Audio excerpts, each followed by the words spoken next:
membincangkan tentang isu kepercayaan anti-sains terhadap teori flat earth dan kesan terhadap pemikiran pasca moden dalam kalangan mahasiswa. Seperti yang kita tahu, pada masa kini pertumbuhan dan perkembangan ilmu sains semakin pesat dengan berlandaskan satu sumber yang dikenali sebagai filsafat, di mana filsafat merupakan satu cabang ilmu yang sangat luas sebelum munculnya cabang-cabang ilmu yang lain. Oleh disebabkan munculnya cabang-cabang ilmu yang lain telah menyebabkan ilmu sains menjadi beraneka ragam di tangan manusia.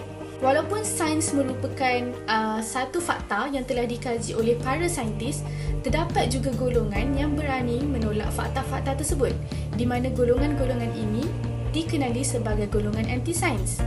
Contohnya, golongan anti-sains telah menolak kepercayaan bumi berbentuk bulat dan mereka mempercayai bahawa bumi ini berbentuk rata.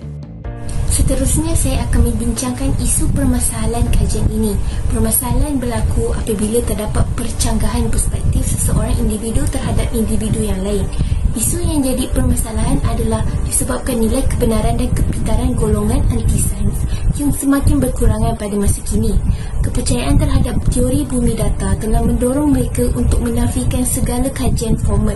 Ini kerana mereka mempercayai sebuah teori konspirasi secara membabi buta tanpa membandingkan dengan kebenaran yang sebenar. Berikutnya, saya akan membentangkan faktor kepercayaan golongan anti-sains terhadap teori bumi rata. Pertama ialah pengaruh media sosial. Pertumbuhan internet yang pesat telah memberikan kemudahan untuk ahli teori konspirasi untuk berkongsi dan seterusnya menyebarkan informasi.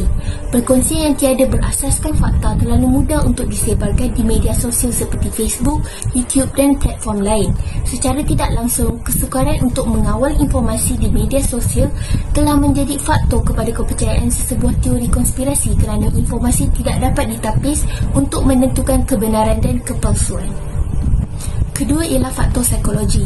Menurut Bastian Huygens, manusia mempunyai bias kognitif yang dapat mempengaruhi cara berfikir dan membuat keputusan. Perkara ini telah membenarkan individu untuk cepat membuat konklusi terhadap akibat yang mempunyai hubungan.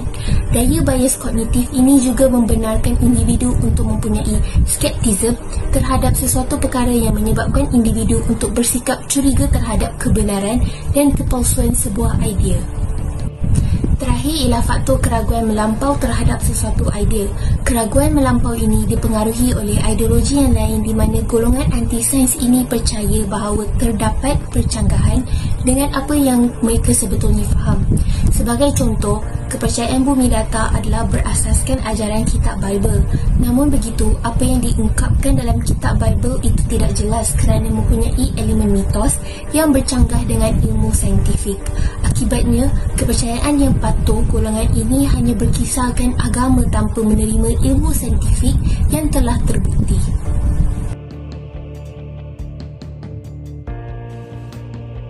Seterusnya, kesan-kesan mempercayai teori bumi rata terhadap golongan mahasiswa.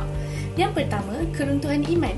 Seperti yang kita tahu, rukun iman yang ketiga ialah beriman kepada kitab, di mana setiap umat Islam wajib mengimani setiap ayat yang berada di dalam Al-Quran. Di dalam konteks ini, di dalam surah Al-Anbiya ayat 33, Allah telah memberi gambaran bahawa bumi ini berbentuk bulat dengan mengibaratkan pergantian siang dan malam. Oleh itu, golongan yang mempercayai teori bumi berbentuk rata telah mendorong kepada keruntuhan iman mereka kerana mereka telah menolak petikan tersebut dan kepercayaan mereka tidak selaras dengan ayat Al-Quran. Yang kedua, wujudnya kekeliruan di kalangan mahasiswa tentang fakta. Sudah semestinya menjadi lumrah manusia yang mempunyai fahaman dan pendapat mereka tersendiri terhadap sesuatu perkara. Namun dengan wujudnya teori bumi berbentuk rata telah menggugat kefahaman dan kepercayaan individu lain di mana mereka kembali keliru tentang fakta bumi, terutamanya dari kelompok mahasiswa. Sebagai contoh, seorang graduan daripada London yang mengkaji tentang sains serta graduan sains telah mempercayai bahawa bumi ini berbentuk rata. Hal ini telah menyebabkan mahasiswa yang bukan daripada bidang sains kembali keliru tentang fakta sebenar bahawa sama ada bumi ini berbentuk bulat ataupun bumi ini berbentuk rata. Kesan yang ketiga ialah dipandang serong oleh masyarakat. Masyarakat kini mudah dipengaruhi oleh perkara yang viral di laman sesawang dan mereka cenderung untuk berkongsi pendapat mereka di media sosial seperti di Twitter, di Facebook dan juga di Instagram. Hal ini akan mendorong kepada tuduhan kepada perlian daripada individu lain, terutamanya apabila mereka mempunyai pendapat yang berbeza daripada orang lain. Oleh itu, dalam mempercayai satu teori baru, terutamanya teori yang ganjil, masyarakat perlu mendalami serta mempelajari dengan lebih jelas dan mendalam tentang asal-usul sains dari segi moden dan agama untuk mengelakkan sebarang kecelaruan yang berlaku. Teori bumi rata ini merupakan sebuah teori konspirasi yang dipercayai oleh sekumpulan orang di mana bumi ini berbentuk lepeh dan bongkah ais yang berada di Antartika itu mengelilingi pinggir bumi untuk menghalang orang daripada memanjat bongkah-bongkah ais tersebut lalu terjatuh daripada pinggir bumi.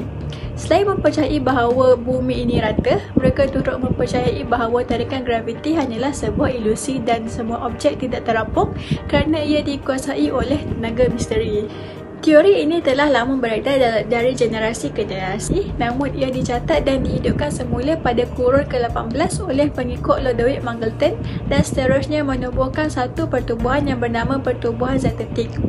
Zetetik bermaksud pencari atau perasaan ragu-ragu. Mereka menggunakan nama ini sebagai simbol untuk mengekspresikan keraguan mereka terhadap pandangan sains ortodoks di mana bumi ini bukan berbentuk lepeh. Manakala tokoh mereka pada zaman moden ialah Samuel Robotham. Setelah kematian Robotham pada tahun 1884, pengikut beliau telah menyambung legasi beliau dan menubuhkan The Universal Zetetic Society atau UZS pada tahun 1890. UZS kekal aktif sehingga awal kurun ke-20 namun mula lumpuh setelah Perang Dunia Pertama tamat.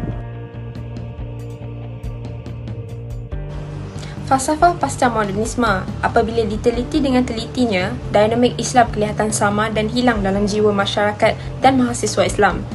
Ini adalah munasabah kerana mahasiswa masa kini semakin banyak mencemarkan metodologi kehidupan Islam. Bagaimana perkara ini berlaku sehingga memberi kesan yang besar kepada agama Islam tersendiri? Jadi, munculnya pemikiran pasca modernisme ini dari tahun 1950-an sehingga 1970-an. Bidang falsafah dan sains sosial juga diperbarui.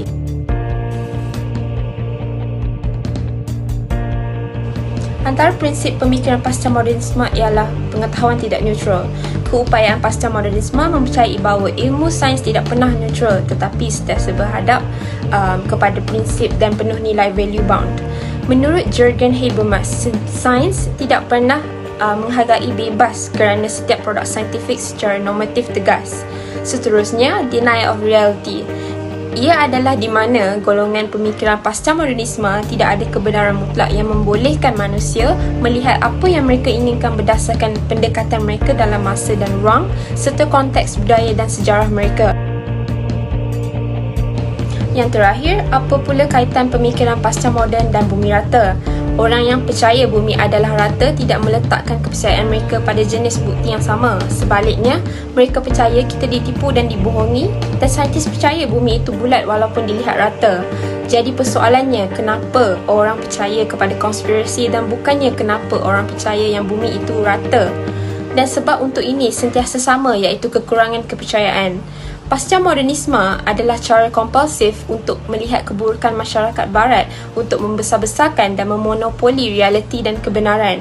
Malah, pasca modernisme ini menjajah semula dunia mengikut tamadun barat melalui dogma ideologinya sendiri seperti golongan bumi rata ini.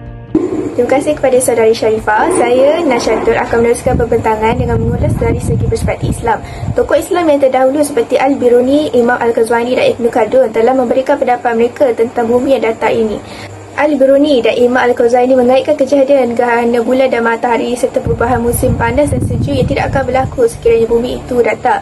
Seterusnya, Ibn Khaldun juga telah memberikan pendapat beliau dalam kitabnya yang berjudul Muqaddimah yang menceritakan tentang bumi yang bulat. Hal ini dapat dibuktikan dengan penciptaan globe yang dicipta pada tahun 830 sebelum Masihi yang dirancangkan oleh seorang ahli falsafah dalam bidang matematik, astronomi dan geografi iaitu Musa Al-Khawarizmi. Untuk membincangkan dengan lebih lanjut, mengambil contoh surah Ali Imran ayat 27 dan surah Luqman ayat 29 yang menceritakan tentang kejadian siang dan malam dan perkataan memasukkan itu yang dijumpai dalam kedua ayat tersebut. Memasukkan itu jelas bermaksud dalam malam berubah secara perlahan dan berperingkat, dan begitulah sebaliknya. Jika bumi itu berbentuk datar, maka pertukaran malam kepada siang dan sebaliknya akan berlaku dengan secara mengejut dan bukanlah perlahan seperti yang kita dapat lihat ketika ini. Surah Al-Nazi'at ayat 30 pula menceritakan tentang bentuk bumi yang bujur. Dr. Zaki Naik menjelaskan bahawa dahaha dalam bahasa Arab adalah hamparan dan sebiji telur burung kasawari yang berbentuk bujur. Ulama tafsir serta mufti wilayah persekutuan juga bersetuju dengan perkara yang sama, di mana bumi itu berbentuk bulat atau bujur. Malahan Ibnu Hazim Al-Zahari berkata bahawa tiada seorang yang layak bergelar imam pun yang menyangka tentang bentuk bumi yang bulat. Di sini kita boleh melihat betapa pentingnya mempelajari ilmu daripada sumber yang sahih serta bertanyakan kepada mereka yang lebih pakar. Janganlah kita cepat mempercayai informasi yang kita dapat daripada media sosial semata-mata. Sekian sahaja daripada saya serahkan kepada pembentang yang seterusnya. Cadangan untuk menyelesaikan isu anti-sains ini ialah kerajaan hendaklah mendidik dan mendedahkan kepada para pelajar tentang sistem surya daripada peringkat awal persekolahan agar mereka tidak mudah terpengaruh dengan pseudosains. Sebagai contoh, planetarium negara yang berada di bawah seliaan Kementerian Sains, Teknologi dan Inovasi boleh menganjurkan pameran berkenaan angkasa lepas dan menjemput sekolah-sekolah untuk menghadiri pameran tersebut. Hal ini adalah supaya ia dapat mendidik dan menjawab segala persoalan tentang sains angkasa selain dapat berkongsi tentang keunikan angkasa lepas, penemuan-penemuan baharu dan maklumat tentang planet-planet lain. Secara tidak langsung, pameran ini akan membuatkan masyarakat lebih tertarik untuk melawati planetarium negara dan menyebabkan mereka faham dengan lebih jelas tentang angkasa lepas dan dapat menyangkal teori anti-sains kerana mereka telah celik berkaitan hal tersebut. Terima kasih saudari Aina. Seterusnya, cadangan yang boleh dilakukan oleh mahasiswa adalah dengan menganjurkan forum terbuka. Forum terbuka ini dapat dijadikan sebagai platform untuk mengemukakan pendapat mereka kepada pelajar yang lain. Ini dapat mengajar mereka tentang perkara yang baharu serta sebagai kepastian kesahihan tentang sesuatu maklumat. Isu semasa dapat dibincangkan dengan cara yang berilmiah dan bukan hanya dapat kosong tanpa sebarang bahan sokongan. Dengan ini, maklumat yang salah akan dapat dibanteras dan maklumat yang sahih dapat dikongsikan kepada orang lain. Sekian sahaja daripada kami. Terima kasih. Assalamualaikum.